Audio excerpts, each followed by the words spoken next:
Politics has permeated everything. Sports, the dinner table conversation.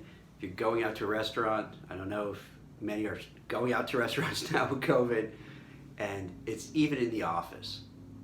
My suggestion to you is do not bring politics to work, whether it's in your interview or it's if you're working, currently in a job. I get it, I know. You're passionate about whatever politician you like, whether you're liberal, conservative, Republican, Democrat, whatever the case, I get it.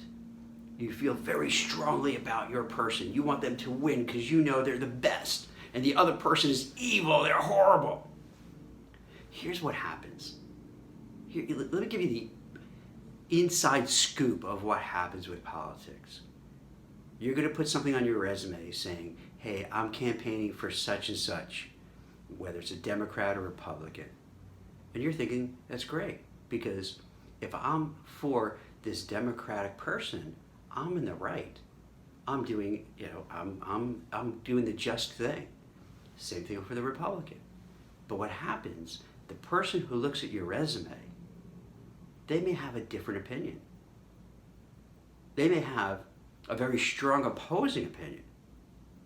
And we're pretty much divided in half as a nation.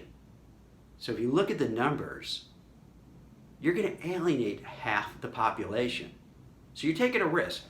If you're taking a stand, and I respect your right to take a stand, but if you are, you have to realize that you're going to alienate half the population. Half the people who are going to see your resume, who interview you, who are part of the whole interview chain, are going to take a look and they may not like it. They may not say anything, but they may say, I question the person's judgment. And it becomes amplified if you're one of those folks on social media, whether it's LinkedIn, Twitter, Facebook, Snap, Instagram, you're championing your cause, but just really pushing the bounds, saying inflammatory things, saying very impolite things about your opponent. If you don't think that hiring managers and the people you're interviewing with and human resources are not taking a peek at your social media, you're crazy. They are. Should they? That's a different conversation. But what should be done and the reality are two different things in this life. And they check it. And if they find somebody who is so vocal, so loud, so obnoxious in their views, they're going to think, why do we need this person? This could be a headache. This could be a nightmare. This person's going to come in and get into arguments with their coworkers. Are they going to spend all their time at work talking about politics, talking about their candidate, talking about their platform? You're going to worry, are they going to be instigators? Are they going to come in and just kind of cause trouble? Now, once again, is that fair or not? You may say, hey, companies should take a stand. And we've seen what happened. Give you some examples. Facebook, Google, a lot of Silicon Valley companies are very open and allowing and assisting their people talk about racial inequality, social issues, political issues. But they got so heated, they had to put in new rules and regulations and policies because it was getting out of control. They had to tell their people, you gotta stop because you have to focus more on your work. You have a place like Coinbase, which is a cryptocurrency broker-dealer exchange platform. The CEO, this guy Armstrong, said basically, hey, we don't want to fall into this. We don't want to spend our day arguing with each other. You could have some people so passionate on one side and then people really passionate on the other side, and they're not going to agree, and the workplace, according to Armstrong, is not where you should vent these issues.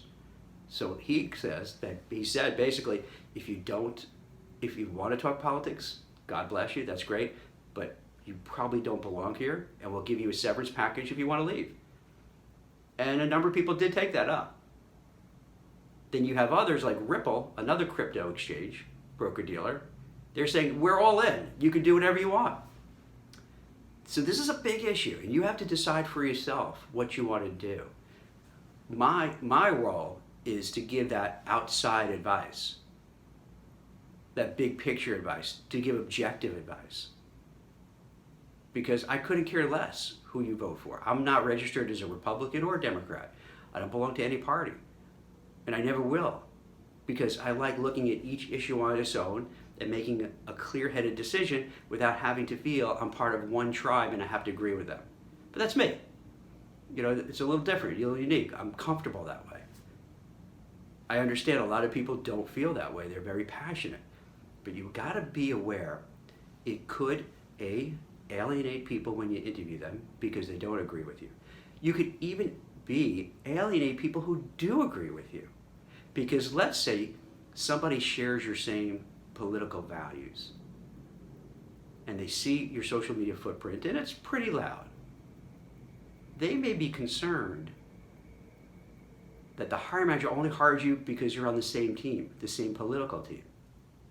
But and that same manager could also worry, are you a little pushing it too much and it could backfire? They may question your judgment. Even though you agree politically, they may question your judgment. They may say, hey, this person, all they do is rant and rave and say some really nasty things. I don't feel comfortable with it. Even though philosophically we agree, I don't feel comfortable. And this says a lot about the person's character, that they can't control their feelings, their thoughts, and they could go a little overboard, and this could impact their work product. This could, impact the relationships with people there. This is going to go on for a while. Yes, we can have the elections. Hopefully, God willing, it goes, whoever wins, and there's no crazy violence and mayhem. And then we go back to quasi-normal life, if we could ever get back to a normal life. But even when that happens, I think we're still going to have a very divided country in terms of the political view of things. And be careful, because this is one of the things where you what happens, people who believe strongly in one thing, they assume they're in the right. They assume that what they say, this is how it is, and anyone who disagrees is in the wrong. And when it's a dangerous mindset, because if you feel you're in the right and everyone else who disagrees is wrong, there's no more dialogue, and then you're going to probably say and do things to the other people because you feel they're bad, they're wrong, they're dumb. And interviewers will pick up on it. Managers will pick up on it. Supervisors will pick up on it. Particularly the ones who don't agree with you, and the ones who strongly disagree with you. They may never say anything to you, but it could end up, you're not going to get that raise. You're not going to get that promotion. You're not going to get that bonus, because that's their way of saying F you.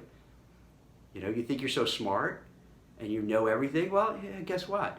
I'm going to give that promotion to someone else. I'm going to give that raise to someone else. Or they're going to feel, hey, you're just a troublemaker, and I don't want you here. And they're going to try to make your life miserable to leave. So even if they do like you, they have to worry about their own careers and how it's going to reflect on them.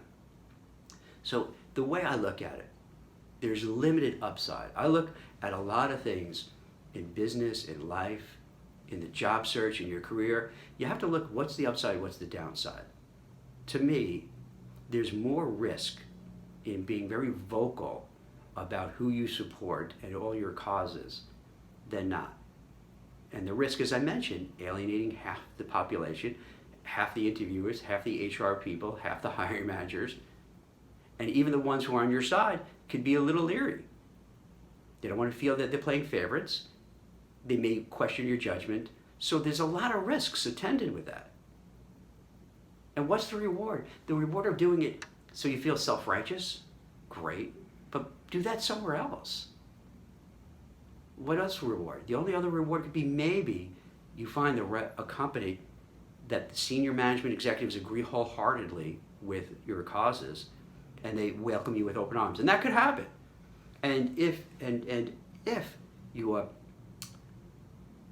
politics is a big part of your life, and I respect that, I applaud that. That's what this country is all about. Then maybe you should select a company that shares those values. So then everything I said before, poof, out the window. Then it doesn't matter, because you may not have that, because then they're going to welcome you over because, yes, hey, another one who thinks just like us. Perfect. Welcome aboard.